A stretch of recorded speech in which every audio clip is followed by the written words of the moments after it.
Morning to all of you my all students.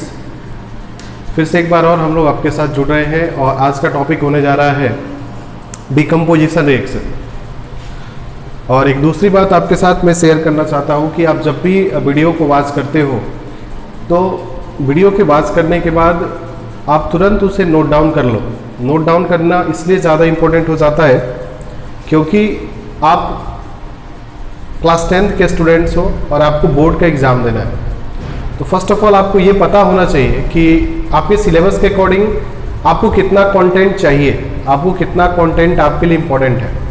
क्योंकि syllabus तो बहुत ज़्यादा है, बट उस सिलेबस को हम लोग कितना बाइंड अप करके और कैसे हम लोग अपने सिलेबस को एग्ज़ाम के पॉइंट ऑफ व्यू से मोर एंड मोर इंफॉर्मेटिव बना सकते हैं, कितना ज़्यादा उसको इम्पोर्टेंट बना सकते हैं। इसके लिए इम्पोर्टेंट ये है कि आप जब भी आप सिलेबस को पढ़ो तो आप उसे नोट डाउन कर लो, क्योंकि वो जब आपका वो दो काम में यूज हो जाएगा। एक तो पहले कि आपको अपना सिलेबस पता हो जाएगा कि आपको इसी सिलेबस के अकॉर्डिंग आपको प्रिपरेशन करना है। दूसरा कि जब आपको रिवीजन करना होगा ना तो आप उसे प्रॉपर क्या कर सकते हो, रिवाइज कर सकते हो। तो आई होप सब लोग को ये बात समझ में आ गई होगी और सब लोग कर भी रहे हैं। अप्रॉक्स जितने स्टूडेंट्स हैं इस चैनल पे क्लास 10th के, वो सब लोग अपना काफ़ी अच्छा नोट्स बुक्स भी प्रिपेयर कर रहे होंगे। अच्छी बात है, करना भी चाहिए। दूसरा important things is that combination reaction जो हम लोगों ने पीछे कंप्लीट किया था, वो कॉम्बिनेशन रिएक्शन के बाद नेक्स्ट हम लोग लेक्चर के साथ आज जुड़ रहे हैं, that is called decomposition reaction. Questions का एक मैंने लेक्चर बनाया था, that is called the NCERT phobia. वो और भी ज़्यादा आपके लिए इंपॉर्टेंट इसलिए कि क्योंकि मैंने उसमें एनसीईआरटी से रिलेटेड जितने मैंने अभी तक आपको लेक्चर्स दिए थे, जिसमें इंट्रोडक्शन ऑफ केमिकल रिएक्शन का फर्स्ट वीडियो आया था, फिर पार्ट्स ऑफ केमिकल इक्वेशन का वीडियो आया था, फिर थर्ड वीडियो में हमने देखा था कि how can write the chemical equation, ये वीडियो आया था। फिर उसके बाद से अगला वीडियो में how can make a chemical equation more informative. ये सभी को मिला करके एनसीईआरटी के जितने क्वेश्चंस थे वो मैंने आपको उस एनसीईआरटी फोबिया में मैंने क्लियर कराया है और अप्रॉक्स सारे स्टूडेंट्स जो भी हैं वो देख रहे हैं। दूसरा कि आप सभी स्टूडेंट्स को लॉट्स ऑफ थैंक्स, क्योंकि आपने मुझे इतना ज़्यादा सपोर्ट किया और आप कर भी रहे हो। दूसरे, टोटल सब्सक्राइबर अभी हमारे पास 400 हो चुके हैं और ये जितने भी सब्सक्राइबर हैं ये तुम्हारे ही सपोर्ट के थ्रू मुझे मिले हैं। आप जब भी चैनल पे सब्सक्राइब करते हो या फिर जो भी नए सब्सक्राइबर आ रहे हैं, जो भी मेरे वीडियोज़ को देख रहे हैं, उनसे ये रिक्वेस्ट है कि आप सब्सक्राइब करें, साथ में नोटिफिकेशन बेल भी जरूर ऑन करें, क्योंकि उससे जब भी आपका वीडियो आएगा तो आप वहां पे उस वीडियो को गेन कर लेंगे। क्योंकि बिना नोटिफिकेशन बेल ऑन किए वीडियो को आप वॉच नहीं कर पाएंगे, वो वीडियो आपको लेट से मिलेगा या फिर नहीं मिल पाएगा। इसलिए सब्सक्राइब भी करें और साथ में नोटिफिकेशन बेल को भी ऑन करें। तो thank you for all student. Now let us start for the topic that is called decomposition reaction. काफी इंपॉर्टेंट रिएक्शन होने जा रहा है, कंसंट्रेट हो जाए, जैसे मैं हमेशा कहता हूं, कंसंट्रेट होकर के बातों को सुने। That is called decomposition. Decompose करना, आप पता है डिकम्पोजिशन बायो में पढ़ते हैं हम लोग। What is decomposition? Break down of the organic substances और living organisms, that is called decomposition. तो वो ऑर्गेनिक का, वो आपका बायो का डेफिनेशन है कि किसी भी ऑर्गेनिक सब्सटेंस को माइक्रो ऑर्गेनिज्म्स के प्रेजेंस में क्या करना, ब्रेक डाउन कर देना, ठीक है ना, उसे डिकम्पोज कर देना, उसे डिग्रेडेट कर देना, that is called decomposition. Process तो यहाँ पे भी वही होने जा रहा है, बट माइक्रो ऑर्गेनिजम्स तो यहाँ पे यूज अप नहीं होने जा रहे। प्रोसेस क्या होने जा रहा है? तो यहाँ प्रोसेस होने जा रहा है कि when a complex substance break into two और more than two simple substances. समझे ठीक से? When a complex single substance break into two or more than two simple substances। ठीक से समझिएगा, सुनिएगा ठीक से। When a complex single substance, एक बड़ा सबस्टेंस, वो रिएक्टेंट है जो क्या करेगा, ब्रेक करेगा, और ब्रेक करने के बाद टू और more than two new species का क्या करेगा, फॉर्मेशन करेगा। दो या दो से ज्यादा नए प्रोडक्ट्स का क्या करेगा, प्रिपरेशन करेगा। तो ऐसे रिएक्शन को हम क्या कहते हैं, that is called decomposition reaction कहते हैं। क्लियर? वही डिफिनेशन मैंने यहाँ आपको सिंपल वर्ड्स में लिखवाया है। दोज केमिकल रिएक्शंस, ठीक है, those chemical reactions in which a complex chemical reactant, जिसमें एक कॉम्प्लेक्स केमिकल रिएक्टेंट क्या करता है, ब्रेक इनटू, ब्रेक मतलब क्या करना, टूट जाना, break into two simpler substances, 2 simpler substances में 2 भी हो सकता है, और यहां से क्या हो सकता है, मोर देन 2 भी हो सकता है, 2 भी हो सकता है और 2 से ज्यादा भी हो सकता है। 2 or more than 2 simpler substances known as decomposition reaction. इसी का नाम क्या होता है, डिकम्पोजिशन रिएक्शंस होता है। फिर से एक बार सुनेंगे कि जैसे मैंने कॉम्बिनेशन में समझाया था, आपको क्या समझाया था, याद करो कि 2 छोटा छोटा जुड़ेगा, एक बड़ा बन जाएगा, वो क्या हो जाएगा, वो कॉम्बिनेशन हो जाएगा। उसी का जस्ट इसमें देखो, 2 छोटा छोटा जुड़ा, एक बड़ा बना, यहां पे क्या है, एक बड़ा टूटा, 2 छोटे छोटे का क्या किया, फॉर्मेशन किया। क्लियर? तो सेम है, वहां पे क्या हो रहा है, मैं बताऊंगा अभी, वहां पे क्या हो रहा है, ज्वाइंटिंग हो रहा है, यहां पे क्या हो रहा है, ब्रेकडाउन हो रहा है। क्लियर? तो कहता है कि दोज केमिकल रिएक्शन, वैसे केमिकल रिएक्शन जिसमें 2 और मोर देन 2, ठीक है ना, दोज केमिकल रिएक्शन इन विच एक कॉम्प्लेक्स ऑर्गेनिक रिएक्टेंट, कोई एक कॉम्प्लेक्स ऑर्गेनिक रिएक्टेंट होगा, वो क्या कर जाएगा, ब्रेक इनटू, टूट जाएगा। किसमें टूटेगा, 2 or more than 2 simpler substances, 2 छोटे छोटे या 2 से ज्यादा छोटे छोटे सिंपल सबस्टांसेस में क्या कर जाएगा, ब्रेक कर जाएगा। तो ऐसे रिएक्शन का नाम क्या होता है, that is called decomposition reaction. इसी रिएक्शन का नाम क्या होता है, डिकम्पोजिशन रिएक्शन होता है। फॉर एग्जाम्पल, जैसे इसने एक आपको ऐसे समझाया कि मैं एक एग्जाम्पल ले लेता हूं कि एक हमारे पास रिएक्टेंट है, that is called AB, that is a reactant which is AB। इस AB को हमने क्या किया, हीट कर दिया, हमने इसको क्या कर दिया, हीट कर दिया, और हीट करने के बाद ये AB क्या कर गया, ब्रेक कर गया। AB ब्रेक करके क्या बनाया, A+B बनाया। तो यहां देखो, AB एक कितना सबस्टांस है, AB कितना सबस्टांस है, एक सबस्टांस है, एक कॉम्प्लेक्स सबस्टांस है जिसमें A भी है और B भी है। एक कॉम्प्लेक्स सबस्टांस AB है जिसको ब्रेक करने के बाद 2 सिंपल सबस्टांस बन गए, कौन, A+B का फॉर्मेशन हो गया। दैट इज एक कॉम्प्लेक्स सबस्टांस से 2 सिंपल सबस्टांस का क्या हो गया, प्रिपरेशन हो गया, फॉर्मेशन हो गया। दैट इज कॉल्ड, ये क्या एग्जांपल है, that is called, this is called decomposition. ये क्या है, डिकम्पोजिशन का क्या है, that is called general equation of decomposition. कोई पूछे कि what is the general equation of decomposition, then we can say that AB reaction heat then converted into A+B। आप AB भी ले सकते हो, BC भी ले सकते हो, DE भी ले, कोई भी आप 2 स्पीसीज को एक साथ बाइंड अप कर दो, उसे हीट दिखा दो या फिर उसके इलेक्ट्रिसिटी दिखा दो, कैसे भी ब्रेक होना चाहिए, और 2 सिंपल सबस्टांस में अगर ब्रेक कर दे, this is called general equation. वो उसका क्या बन जाएगा, जनरल इक्वेशन बन जाएगा। आई होप आपको समझ में आया होगा। अब देखो, इस जनरल इक्वेशन से कुछ हमें इंफॉर्मेशन मिलने जा रहा है। क्या इंफॉर्मेशन मिलने जा रहा है, if we write the reverse of this general chemical equation, मान लेते हैं कि जो मैंने यहाँ पे केमिकल इक्वेशन एक लिखा है, कौन सा, AB रिएक्शन A+B, अगर इस केमिकल इक्वेशन का मैंने क्या कर दिया, रिवर्स कर दिया। क्या कर दिया, इसका रिवर्स मतलब इसका अपोजिट कर दिया, उल्टा कर दिया, ठीक है ना। तो कहता है कि we can reverse the general chemical equation, then we can find that, तो हमें कुछ मिलेगा। क्या मिलेगा, हमें क्या इंफॉर्मेशन मिलेगा, opposite of that combination reaction.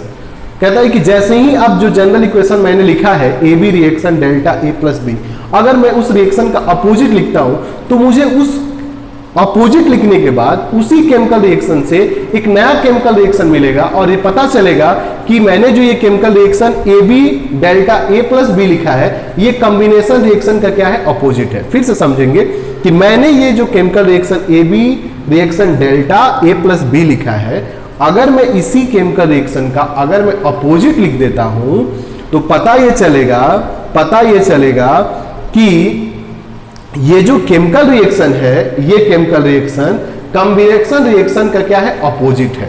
ये केमिकल रिएक्शन कॉम्बिनेशन रिएक्शन का क्या है, अपोजिट है। या इसका अपोजिट केमिकल रिएक्शन क्या बनेगा, इसका अपोजिट केमिकल रिएक्शन क्या बनेगा, कॉम्बिनेशन बनेगा। जैसे इसको समझो, हमारा केमिकल इक्वेशन क्या था, हमारा केमिकल इक्वेशन क्या था बाबू, AB रिएक्शन A+ क्या था, B था ये हमारा केमिकल इक्वेशन। अगर मैं इसका अपोजिट लिखता हूं तो मेरा अपोजिट क्या होगा, A+B रिएक्शन क्या बन रहा है, AB बन रहा है। अब आप बताओ कि ये केमिकल इक्वेशन से हमें ये वाला ऊपर वाला केमिकल इक्वेशन मिला, ये केमिकल इक्वेशन में A+B मिलके AB बना रहा है, 2 सिंपल सबस्टांस मिलके एक क्या बना रहा है, कॉम्प्लेक्स बना रहा है। तो ये ऊपर वाला रिएक्शन क्या होता है, दैट इज कॉल्ड कॉम्बिनेशन। और नीचे वाला रिएक्शन क्या है, दैट इज कॉल्ड डिकम्पोजिशन। तो इस केमिकल इक्वेशन से आपको क्या रिजल्ट मिला, both are reciprocal to each other. नहीं समझ में आया किसी को क्या? मुझे लगता है समझ में आ गया होगा कि मैंने क्या किया कि जो केमिकल इक्वेशन लिया था उसका अपोजिट लिख दिया। तो मेरा chemical equation A B reaction A plus B था, ये हमारा डिकम्पोजिशन का रिएक्शन था, इसका मैंने अपोजिट लिखा तो क्या मिला, ए प्लस बी रिएक्शन क्या मिला, ए बी मिला। जो ये प्रूफ करता है कि अगर आप किसी भी रिएक्शन को अगर डिकम्पोजिशन का उल्टा अगर लिखोगे तो कॉम्बिनेशन मिल जाएगा, कॉम्बिनेशन का उल्टा लिखोगे तो डिकम्पोजिशन मिल जाएगा। So we can say that decomposition is the opposite of combination or combination is the opposite of decomposition, means both process are reciprocal to each other, both process are reciprocal to each other। ये हमको proof हुआ कि अगर आप combination का opposite लिखते हो तो डिकम्पोजिशन होगा, डिकम्पोजिशन का अगर आप अपोजिट लिखते हो that is called combination, means both process are reciprocal to each other. इसको मैंने एक दूसरे एग्जांपल से भी आपको समझाया है, काफी इजी वे में समझाया है। देखो मान लो कि हमारे पास एक कोई रिएक्टेंट है that is called CaCO3। One example is that CaCO3। ये CaCO3 क्या है, याद करो मैंने फर्स्ट रिएक्शन में लिखा था CaCO3 का नाम लिखा था। What is the name of CaCO3? Calcium carbonate, that is called calcium carbonate. This calcium carbonate heated, अगर मैं आपको इसको हीट करता हूं then after formation of calcium oxide plus carbon dioxide ये बनेगा। ये कौन सा एग्जाम्पल है, तो इसको मैच करो तो किससे मैच करता है, CaCO3 किससे मैच करता है, AB से मैच करता है ना। कैसे, CaCO3 एक है, ठीक है, एक कॉम्प्लेक्स सब्सटेंस है, ठीक है, कैसे, जैसे AB है वैसे ही CaCO3 है, ठीक है। रिएक्शन है, डेल्टा हीट किया गया है, जैसे इसमें हीट किया गया है वैसे इसमें भी क्या किया गया है, हीट किया गया है। दो सिंपल सब्सटेंस बन रहे हैं, कहां पे, AB, वैसे ही यहां पे भी देखो दो सिंपल सब्सटेंस बन रहे हैं, एक CaO बन रहा है प्लस क्या बन रहा है, CO2 बन रहा है, means that is called decomposition. ये कौन सा रिएक्शन हो गया, बोलो बाबू, डिकम्पोजिशन हो गया। क्लियर? अब देखो इसका अपोजिट हम लोग लिखते हैं, इसका अपोजिट सेम इसी रिएक्शन का अपोजिट अगर लिखते हैं तो अपोजिट कैसे लिखोगे, इसको पलट के लिखोगे, यही इसका क्या होगा, अपोजिट होगा। तो इसका अपोजिट लिखो तो क्या होगा, CaO प्लस CO2, इसका अपोजिट हुआ बाबू, रिएक्शन क्या बन रहा है, CaCO3 बन रहा है। अब यहाँ पे दो सिंपल सब्सटेंस बाइंड अप करके क्या बना रहे हैं, कॉम्प्लेक्स बना रहे हैं। ऐसा कब होता है, जब दो सिंपल सब्सटेंस से कॉम्प्लेक्स बना है। कब होता है, जब कैसा होता है, कॉम्बिनेशन होता है।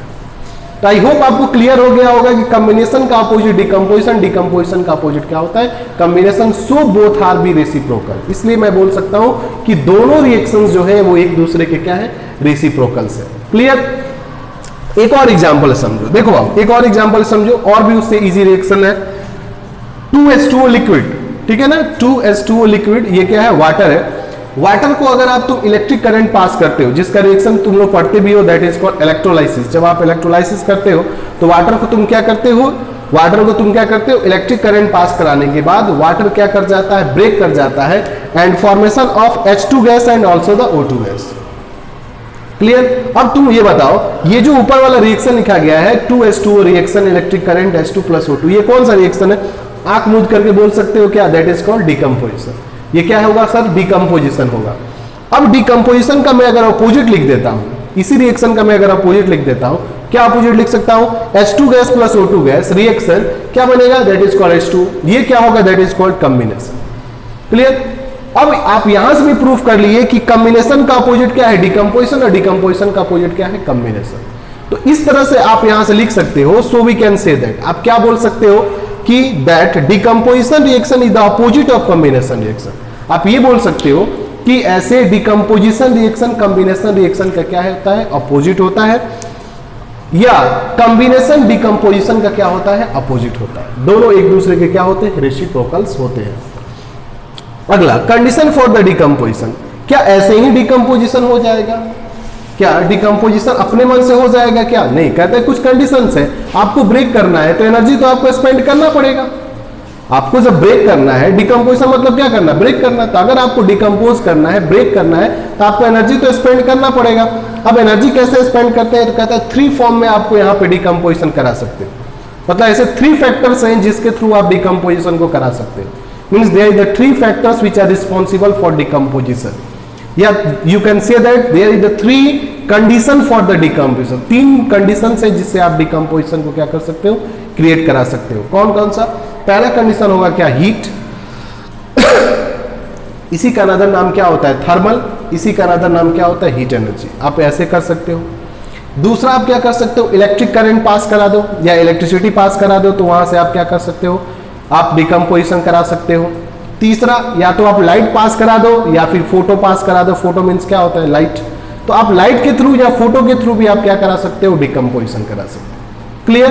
तो आई होप ये जो पार्ट्स है डिकम्पोजिशन का, कैसे डिकम्पोजिशन होता है, what is the introduction of decomposition, what is the proper definition for decomposition, या one question always people arise to you that how can you tell that decomposition is the opposite of combination.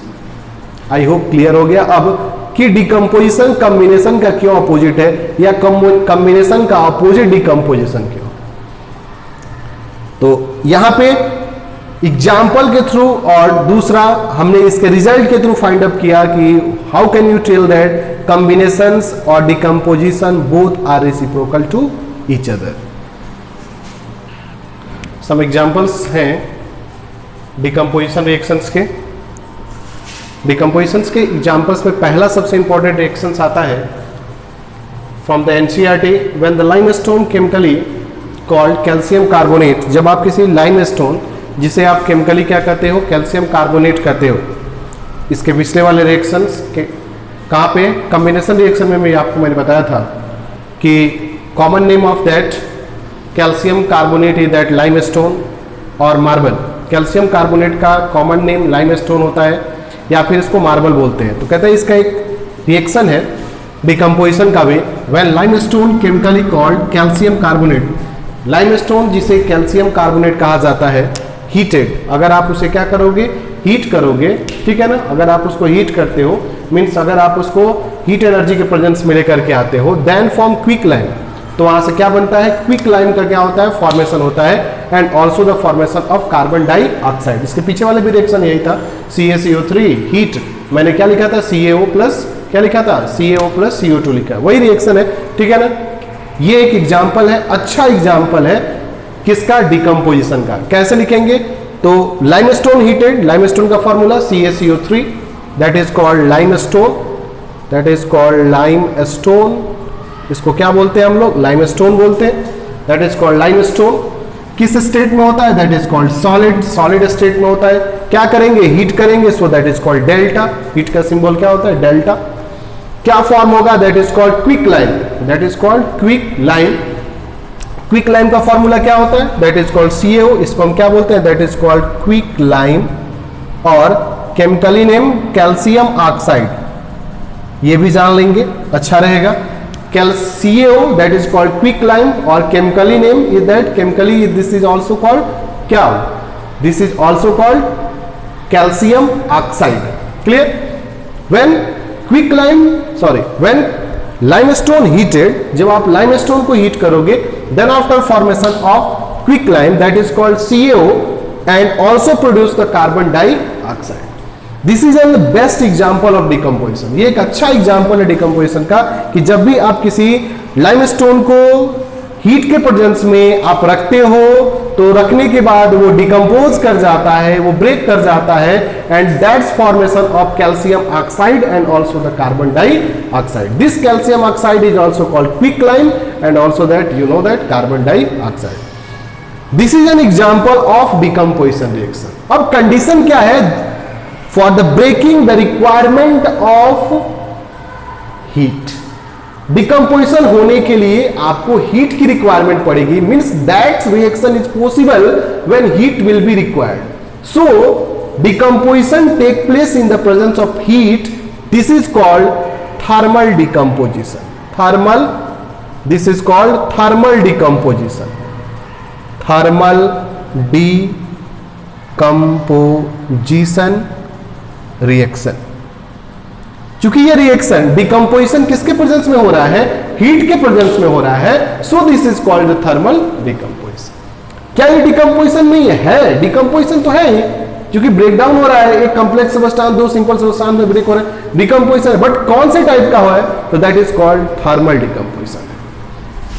Second reaction, when the electric current passes through the hydrogen chloride, जब आप किसी hydrogen chloride से electric current को पास करते हो, hydrogen chloride जानते हो HCl, तो जब आप HCl से इलेक्ट्रिक करंट को पास कराते हो, तो इलेक्ट्रिक करंट जब आप HCl से पास कराओगे, कैसे पास कराओगे, तो मैं आपको बताऊंगा कैसे पास कराओगे। आप उसके लिए HCl का लिक्विड यूज करोगे, आप उसमें 2 इलेक्ट्रोड यूज करोगे, एक एनोड होगा एक कैथोड होगा। एक्सटर्नल सोर्स ऑफ क्या करोगे, उससे एनर्जी पास कराओगे, इलेक्ट्रिक करंट पास कराओगे। एनोड और कैथोड पे क्या होंगे, गैसेस प्रोड्यूस होंगे। एनोड और कैथोड पे क्या प्रोड्यूस होंगे, गैस प्रोड्यूस होंगे। वो एनोड और कैथोड पे कौन कौन से गैस प्रोड्यूस होंगे, तो वो एनोड और कैथोड पे 2 गैस प्रोड्यूस होंगे, that is called hydrogen gas, another is called chlorine gas. अब कितने एग्जाम में ये भी पूछ देता है कि eight which place chlorine gas produce, कौन से प्लेस पे क्लोरीन गैस प्रोड्यूस होगा, ये मैं आपको बताऊंगा। कहां पे बताऊंगा, जहां पे मैं आपको इलेक्ट्रिकल डिकम्पोजिशन पर पढ़ाऊंगा, मैं वहां पे बताऊंगा। अभी आप इतना समझ लो कि this is the presence of electricity, ये इलेक्ट्रिसिटी के प्रेजेंस में डिकम्पोजिशन हो रहा है, so this is called decomposition. Decomposition तो है, और कौन से टाइप का डिकम्पोजिशन है, due to electricity, so this is called electrical decomposition. This is called electrical decomposition. ये electrical decomposition. Third one is that silver bromide. पहले जब आप फोटोग्राफी होती थी तो वहां पे एक रील आता था, नाम सुने थे शायद आप लोग नहीं सुने होंगे, हम लोग जानते थे। एक रील आता था, पहले उसके निगेटिव फोटो खींचे जाते थे। उस रील से पहले आपके फोटो को क्लिक किया जाता था, और उस रील से जो फोटो क्लिक किए जाते थे वो फोटो निगेटिव होते थे।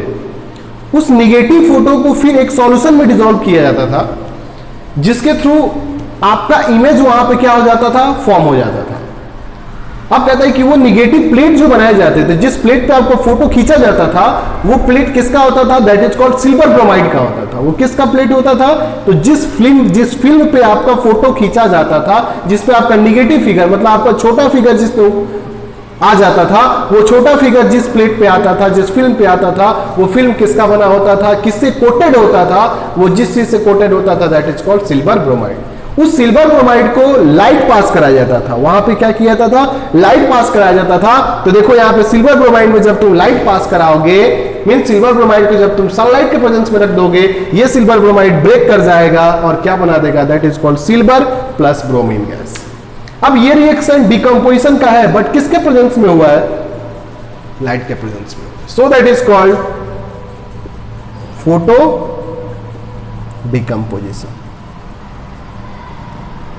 तो आई होप क्लियर हो गया होगा कि ये 3 टाइप्स कहां से क्रिएट हुए हैं। ये 3 टाइप्स क्रिएट हुए कंडीशन फॉर डिकम्पोजिशन। किस कंडीशन में आप डिकम्पोजिशन करा रहे हो, उसी कंडीशन के according 3 types of chemical reaction decomposition भी क्रिएट हुए हैं। One is called thermal decomposition, requirement is heat. Second one is called electrical decomposition, requirement is electric current. And third is that photo decomposition, requirement is light or sunlight. So we can say that the types of decomposition reaction, how many types, you everyone know that 3 types. How many types, 3 types. First is called thermal decomposition, second is called electrical decomposition, third one is that photo decomposition. In case of thermal decomposition कहां पे होगा, in the presence of heat. In case of electrical decomposition कहां पे होगा, in the presence of electricity. And in case of photo decomposition कहां होगा, presence of light. तो I hope this is the example for the decomposition reaction and the types for the decomposition reaction. You take the screenshot, आप इसका screenshot ले लीजिए। फिर मैं आपको बताता हूं कि what about the thermal decomposition and what about the electrical decomposition and what about the photo decomposition. तो स्टार्ट करते हैं हम लोग टाइप्स ऑफ डिकम्पोजिशन रिएक्शन से। इसके पहले में हम लोग देखा कि एग्जांपल्स ऑफ डिकम्पोजिशन रिएक्शन कैसे होते हैं, और कंडीशंस के फेवरेबल कंडीशन के अकॉर्डिंग डिकम्पोजिशन रिएक्शन को 3 पार्ट्स में जनरली क्या किया गया, डिवाइड किया गया, जिसको मैंने आपको बताया भी अभी just, that is called thermal, फिर आपका दूसरा इलेक्ट्रिकल और तीसरा क्या, फोटो। नाउ स्टार्ट हम लोग कर रहे हैं थर्मल डिकम्पोजिशन से। थर्मल डिकम्पोजिशन का क्या क्राइटेरिया है, तो आप अच्छे से समझ चुके हो। थर्मल इज दैट हीट, इसलिए मैंने यहाँ पे आपको बताया है द डिकम्पोजिशन ऑफ रिएक्टेंट, जो रिएक्टेंट का डिकम्पोजिशन होगा carried out by the presence of heat. अगर मान लो कि कोई रिएक्टेंट है और उसे हीट के प्रेजेंस में आप क्या करते हो, ब्रेक करते हो, आप उसे हीट कर देते हो और हीट के प्रेजेंस में आप उसको ब्रेक करते हो, तो ऐसे डिकम्पोजिशन का नाम क्या होगा, आप खुद से सोचो। मैंने आपको तो इतना सारा बताया, क्या होगा बाबू, that is called thermal decomposition. Examples काफी इंपॉर्टेंट होते हैं। फर्स्ट एग्जाम्पल्स हम स्टार्ट करते हैं, हीटिंग ऑफ लाइमस्टोन। कितनी बार आ चुका है ये आपको याद हो गया होगा। व्हेन CaSO4 CaCO3, जब आप CaCO3 को क्या करते हो, हीट करते हो, then after CaO then CO2, CO that is called quicklime and this is called also calcium oxide, their chemical name is that calcium oxide. CaCO3 that is called limestone and this is all called calcium carbonate. Now started that red alert area, ठीक है। ये जो area है ये आपके CBSE के exams के point of view का इंपॉर्टेंट एरिया हो जाता है। इसके पहले वाले में भी मैंने आपको बताया था, ठीक है। रेड अलर्ट का मैंने एक और एग्जाम्पल कॉम्बिनेशन में दिया है हैबर्स का, ठीक है ना। वैसे ही ये रेड अलर्ट एरिया आपके CBSE के पॉइंट ऑफ व्यू का सबसे इंपॉर्टेंट एरिया है, ठीक है। कंसंट्रेट हो जाइए, मैं बिल्कुल आपको समझाने की कोशिश करूंगा। व्हेन ब्लू विट्रियोल, एक काफी इंपॉर्टेंट कंपाउंड्स होता है that is called blue vitriol, ठीक है। What is blue vitriol? Blue vitriol is a type of A compound, blue vitriol is a type of compound which chemically name is that, इसका chemically name क्या होता है, that is called copper sulphate pentahydrate. Copper sulfate pentahydrate, this is the common name, this is the chemical name of blue vitriol, means blue vitriol is the common name of copper sulfate pentahydrate। Clear हुआ? Blue vitriol एक common name है, किसका common name है, copper sulphate pentahydrate का क्या है, common name है। Formula क्या होगा, कॉपर सल्फेट है, फॉर्मूला क्या होगा, CuSO4, पेंटा, पेंटा मीन्स 5, तो क्या होगा 5 होगा। हाइड्रेट, हाइड्रेट मीन्स क्या होता है, पानी, जैसे बॉडी से होता है ना, डिहाइड्रेशन हो गया मीन्स क्या होता है, आप बोलते हैं मेरा डिहाइड्रेशन हो गया, मुझसे डिहाइड्रेशन हो गया, क्या होता है, मीन्स पानी का निकल जाना, तो डिहाइड्रेशन वाटर का निकलना, हाइड्रेशन मीन्स वाटर का क्या होना, ऐड होना। क्लियर हो गया? तो नाम क्या है इसका, copper sulphate pentahydrate, copper sulphate CuSO4, penta means 5 and that is called H2O. This is called copper sulfate pentahydrate. Means when blue vitriol copper sulfate pentahydrate heated जब आप ब्लू विट्रियोल को मीन्स कॉपर सल्फेट पेंटाहाइड्रेट को आप क्या करोगे, heat करोगे, तो heat करने के बाद that's converted into the white, that converted into colour, याद रखेंगे व्हाइट क्या बनाता है, white anhydrous copper sulphate, white anhydrous copper sulphate. अब कलर पहले कुछ हुआ होगा तब तो व्हाइट हुआ होगा, कहता है हाँ। ब्लू विट्रियोल नाम से क्लियर है कि ब्लू, ब्लू मीन्स क्या होता है, नीला, और विट्रियोल को हिंदी में थोथा कहते हैं। इसको हिंदी मीडियम वाले स्टूडेंट्स क्या बोलते हैं, नीला थोथा कहते हैं। चलो आप इंग्लिश मीडियम हो, बट ब्लू मीन्स क्या होता है, नीला, ठीक है ना। मतलब रिएक्शन से पहले जो ब्लू विट्रियोल होगा उसका कलर कैसा होगा, ब्लूइस्ट होगा। कैसा कलर होगा, ब्लूइस्ट कलर होगा। तो देखो मैंने यहाँ पे रिएक्शन लिखा है CuSO4.5H2, दिस इज कॉल्ड, क्या नाम है इसका, ब्लू विट्रियोल नाम है। ब्लू विट्रियोल इसका कॉमन नेम है, इसका केमिकली नेम क्या होगा, कॉपर सल्फेट पेंटाहाइड्रेट। क्लियर हो गया? चलो आगे, this is called hydrated crystalline salt. ये क्या होता है भाई, नाम पहली बार सुना, हाइड्रेटेड क्रिस्टलाइन। हाइड्रेटेड मीन्स वैसा साल्ट जिसमें वाटर सॉलिड के फॉर्म में क्या है, सॉलिड के फॉर्म में उसमें बाइंड अप है। वाटर के मोलिक्यूल, सम साल्ट ऐसे होते हैं जिसमें वाटर के मोलिक्यूल्स उसके साथ क्या होते हैं, सॉलिड के फॉर्म में क्या होते हैं, बाइंड अप होते हैं। मीन सॉलिड के फॉर्म में, उसके क्रिस्टल में, उसके सॉलिड के स्ट्रक्चर में वाटर सॉलिड के फॉर्म में क्या होता है, बाइंड अप होता है। मीन्स वाटर के मोलिक्यूल्स उस कंपाउंड के साथ सॉलिड के फॉर्म में उसके साथ क्या होते हैं, बाइंड होते हैं, जुड़े हुए होते हैं। इसी का नाम होता है हाइड्रेटेड। हाइड्रेटेड मीन्स वाटर, ठीक है, क्रिस्टलाइन मीन्स सॉलिड, ठीक है, और साल्ट तो साल्ट है। So that is called, clear हो गया होगा कि इसको हाइड्रेटेड क्रिस्टलाइन साल्ट क्यों बोलते हैं, क्योंकि वाटर इसमें सॉलिड के फॉर्म में है, so that is called hydrated. Water है इसके साथ तो हाइड्रेटेड हुआ। किस फॉर्म में है, सॉलिड के फॉर्म में है, दैट इज कॉल्ड क्रिस्टलाइन। क्योंकि दो तरह के सॉलिड होते हैं, crystalline and also amorphous. Amorphous pseudo solid होते हैं, जो भी आपके ट्रू सॉलिड्स होते हैं उसे क्रिस्टलाइन सॉलिड कहते हैं। तो ये ट्रू सॉलिड होता है, that is called crystalline. So this is called hydrated crystalline, और एक तरह का क्या है, साल्ट है, so this is called hydrated crystalline salt. Colour कैसा होता है, इंपॉर्टेंट है, रेड अलर्ट एरिया है, कलर याद रखेंगे, this is called blue colour. अब आप इसे क्या करोगे, हीट करोगे, गर्म करोगे इसको, मींस थर्मल डिकम्पोजिशन हो गया यहाँ पे। हीट करने के बाद किसी भी चीज में अगर पानी हो, अगर हीट करोगे तो क्या कर जाएगा, वेपोराइज करेगा। कहता है सेम कंडीशन यहाँ पे होता है, जब आप इसको हीट करते हो तो इसके कुछ मोलिक्यूल्स वाटर के जो होते हैं वो क्या कर जाते हैं, वेपोराइज कर जाते हैं, और वेपोराइज करने के बाद एक नया कंपाउंड बनाता है, that is called CuSO4.H2O। CuSO4.H2O not be completely water vaporise. क्या इसे पूरा पूरा पानी निकल गया, नहीं, अभी कुछ पानी है, एक वाटर मोलिक्यूल्स अभी भी इसके एक मोलिक्यूल्स के साथ क्या है, बाइंड अप है, ठीक है ना। तो ये CuSO4.H2O का फॉर्मेशन करेगा, तो नाम क्या होगा, CuSO4 का नाम कॉपर सल्फेट। पहले 5 वाटर मोलिक्यूल्स थे, 5 वाटर मोलिक्यूल्स थे, सो दिस इज पेंटा। अब 5 तो नहीं है, कितने हैं, 1 है, 1 को क्या कहते हैं, mono, that is called mono, so this is called copper sulphate monohydrate, copper sulphate monohydrate. किस कलर का होगा अब ये, अब पहले कंप्लीट ब्लूइस्ट कलर का था, अब क्या हो जाएगा, ब्लूइस्ट व्हाइट हो जाएगा, मतलब थोड़ा सा ब्लू कलर लेकर के कैसा रहेगा, उजले कलर में क्या होगा, कन्वर्ट होगा, मतलब अभी भी थोड़ा ब्लू कलर रहेगा। फिर इसको हम हीट करेंगे और इसको हीट करेंगे, ठीक है ना। टेम्परेचर नहीं भी याद रहेगा तो चलेगा, बट टेम्परेचर भी कोशिश करना याद रहे। और जब हीट करोगे कितना डिग्री पर, 230 टू 250 डिग्री सेल्सियस। अब इतना तो होशियार हो गए हो, ठीक है ना, कि आप इसको केल्विन में भी क्या कर सकते हो, बाबू, कन्वर्ट कर सकते हो। तो अब ये किस में कन्वर्ट हो जाएगा, this is called CuSO4। CuSO4 में क्या वाटर है, नहीं है, तो दैट इज कॉल्ड एनहाइड्रस।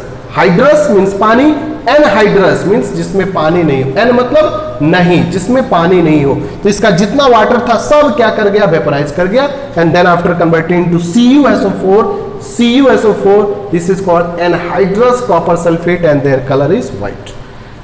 क्या ये क्लियर हो गया, आई होप क्लियर हो गया होगा। This is called the red alert area and this is important for the CBSE examination.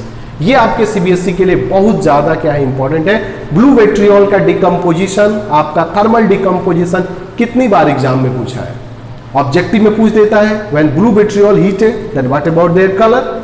अगर आपका डिकम्पोजिशन में पूछता है तो उसके 2 मार्क्स में आपके क्वेश्चन आ सकते हैं। Write down the chemical equation for the decomposition of blue vitriol.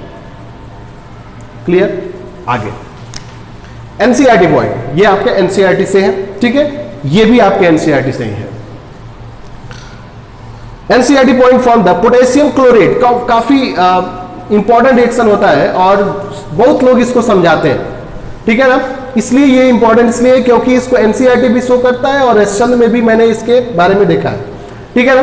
तो ब्लू विट्रियोल के बाद तीसरा एग्जांपल हो जाता है व्हेन पोटेशियम क्लोरेट हीटेड। जब आप पोटेशियम क्लोरेट को हीट करोगे, then after production of potassium chloride, what is the formula of potassium chloride, I hope आपको पता होगा, इतना तो पता होगा कि पोटेशियम क्लोराइड का फार्मूला क्या होता है, क्या होता है, KCl।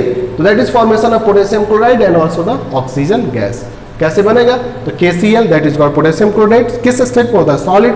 हीट करेंगे किसके प्रेजेंस में, रिएक्टेंट है, सॉरी कैटलिस्ट है, याद रखेंगे MnO2। The catalyst is that MnO2, manganese dioxide के प्रेजेंस में इसे क्या करेंगे, हीट करेंगे, then after converted into the KCl means potassium chloride and also the formation of oxygen gas.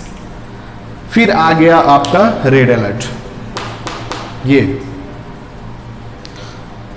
कभी भी आप पढ़ाई करो तो ये ध्यान रख करके करो कि आपके एग्जाम के पॉइंट ऑफ व्यू से कितने इंपॉर्टेंट रिएक्शंस किस टीचर के आप वीडियो में पढ़ रहे हो, और वो आप कंपेयर करो कि किस टीचर्स के वीडियो में कितने इंपॉर्टेंट रिएक्शंस आपको इजीली समझ में आ रहे हैं। कंटेंट वो अच्छे होते हैं जो आपको इजीली आपके एग्जाम्स की तरफ लेकर के जाए।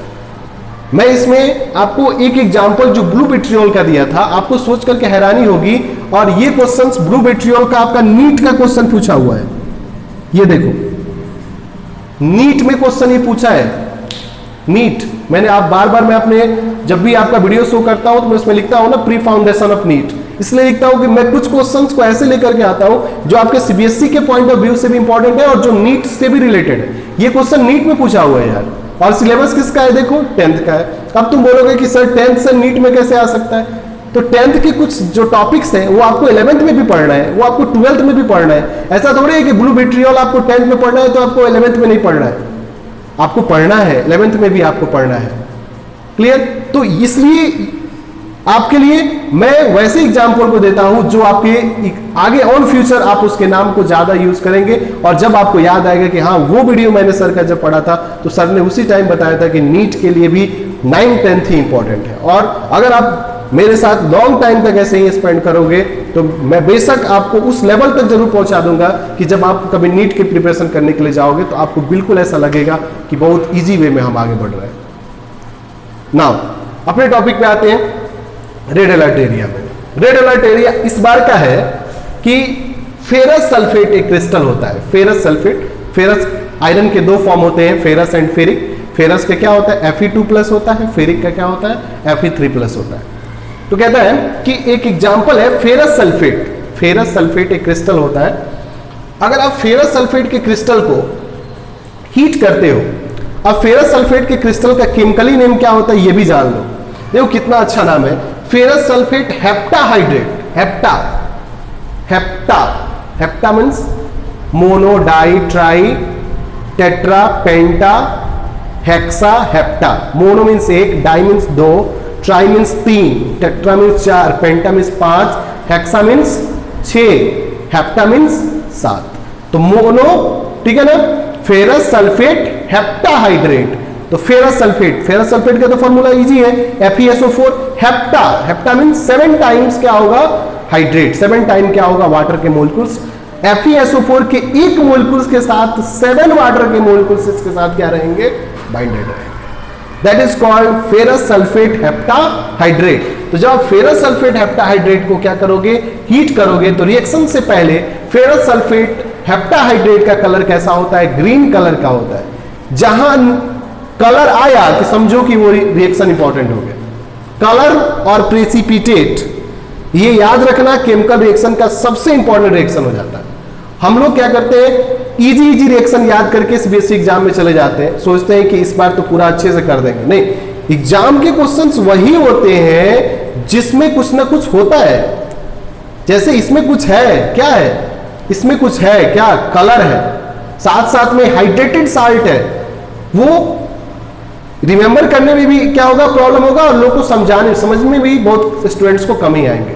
क्वेश्चंस आपको आपके एनसीईआरटी से ही होते हैं, बट कंटेंट जो होते हैं वो वैसे कंटेंट उठाया जाता है जिसमें कलर्स हो, प्रेसिपिटेट हो, एनर्जी चेंजेस हो, ठीक है ना, या फिर रेडॉक्स के एग्जांपल, वो अच्छे इंपॉर्टेंट रिएक्शंस होते हैं। तो कॉपर सल्फेट हेप्टाहाइड्रेट को जब आप हीट करते हो तो रिएक्शन से पहले इसका कलर कैसा होता है, ग्रीन कलर का होता है। लेकिन जब रिएक्शन कन्वर्ट हो जाता है, कन्वर्ट मतलब जब रिएक्शन आगे प्रोसीड करता है, then after colour is reddish brown, मतलब रेड कलर कन्वर्ट हो जाता है, ग्रीन कलर कन्वर्ट हो जाता है किसमें, reddish brown colour. Green colour of copper sulphate heptahydrate converted into reddish brown colour of ferric oxide. Ferric oxide, ferric oxide. Formula of ferric oxide is that Fe2O3. Fe2O3. अब देखो FeSO4 7H2O ferrous sulphate heptahydrate हुआ। Colour कैसा होगा इसका, ये भी लिख लेंगे यहां पे, ग्रीन, ग्रीन कलर का होगा। हीट करेंगे तो हीट करने के बाद क्या होगा, अभी मैंने बताया था ना कि जब भी वाटर मोलिक्यूल्स बाइंड होंगे, हीट करोगे, वाटर क्या करेगा, वेपोराइज करेगा, वेपोराइज कर जाएगा और क्या बनाएगा, वाटर गैस के फॉर्म में निकल जाएगा और यहां से क्या बनाएगा, FeSO4। क्या इसमें पानी है, अब नहीं है। जब इसमें वाटर नहीं है तो ये क्या हो जाएगा, एनहाइड्रस हो जाएगा, एनहाइड्रस फेरस सल्फेट हो जाएगा, एनहाइड्रस फेरस सल्फेट हो जाएगा और वाटर के गैस के फॉर्म में क्या हो जाएगा, निकल जाएगा। फिर इस फेरस सल्फेट को और हीट अगर कर दिए, और अगर हीट कर दिए तो अब ये फेरस सल्फेट कंप्लीटली क्या कर जाएगा, ब्रेक कर जाएगा, और ब्रेक करने के बाद ये बनाएगा Fe2O3, और यही Fe2O3 क्या होगा, that is called ferric oxide होगा, जिसका कलर कैसा होगा, रेडिश ब्राउन होगा। साथ साथ में दो गैसेस प्रोड्यूस होंगे, that is called sulphur dioxide and sulphur trioxide. That's enough for the decomposition reaction up to thermal decomposition. ये अब आपके लिए डिकम्पोजिशन के साथ साथ थर्मल डिकम्पोजिशन मैं इस लेक्चर में आपको कंप्लीट कर दिया। आई होप आपको काफी अच्छा लगा होगा और आपके पॉइंट ऑफ व्यू से ये आपके सीबीएसई और नीट के लिए काफी इंफॉर्मेटिव है। आपका सपोर्ट ही है कि हम लोग डे बाय डे काफ़ी अच्छा ग्रो कर रहे हैं। नेक्स्ट लेक्चर में हम लोग आएंगे डिकम्पोजिशन का सेकंड पार्ट लेकर के, जिसमें दो केमिकल रिएक्शन बाइंड अप करेंगे, that is called electrical decomposition, जिसमें इलेक्ट्रोलाइसिस हम लोग पूरा अच्छे से पढ़ेंगे, और दूसरा फोटो डिकम्पोजिशन पढ़ेंगे। तो पढ़ते रहो, आगे कंटिन्यू करते रहो। Thank you for my all students. जय हिंद।